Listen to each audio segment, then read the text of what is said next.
Seja bem-vindo! Hoje você aprenderá sobre a administração de igrejas próprias e alugadas. Eu sou a Tésia, a sua assistente virtual.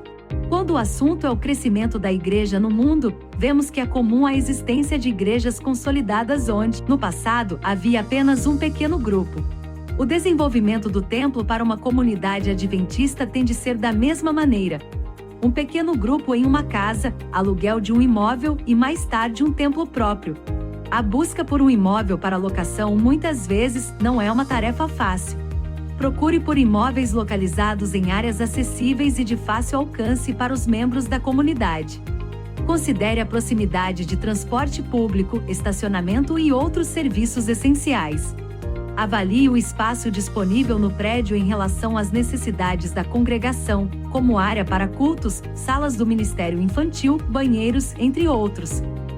Após a escolha do imóvel, contacte o setor jurídico da associação para saber se os documentos relacionados ao imóvel estão em ordem e para que seja elaborado o contrato de aluguel. O contrato precisa ter os dados do proprietário, os dados do imóvel, o prazo de locação, o valor acordado, forma de reajuste e a forma de pagamento. A associação paga via depósito em conta bancária do proprietário e cobra da igreja o valor do aluguel juntamente com a remessa. Se o valor do aluguel ultrapassar o limite mínimo de isenção do imposto de renda, a associação irá descontá-lo e depositará somente a diferença. Posteriormente, o imposto será pago ao governo. Assim como mostra o nosso exemplo de um aluguel de R$ 3.500 nesta tabela. É importante dizer que a associação enviará ao e-mail do proprietário um informe de rendimentos em tempo hábil para que seja feita sua declaração anual do imposto de renda.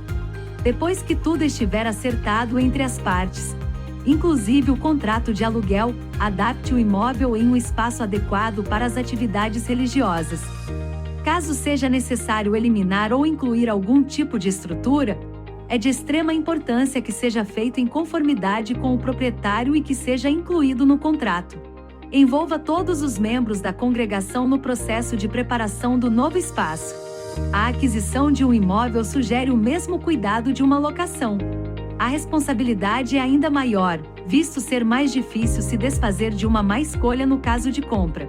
Isto vale até mesmo na aquisição de um terreno para a construção do templo.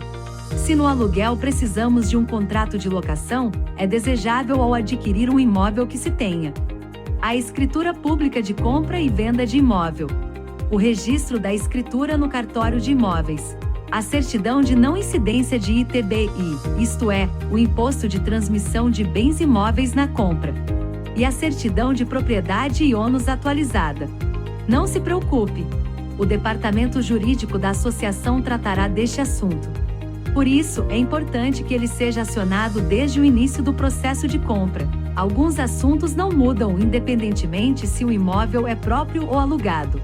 É necessário que o imóvel tenha seguro com as coberturas necessárias, como, por exemplo, contra incêndio.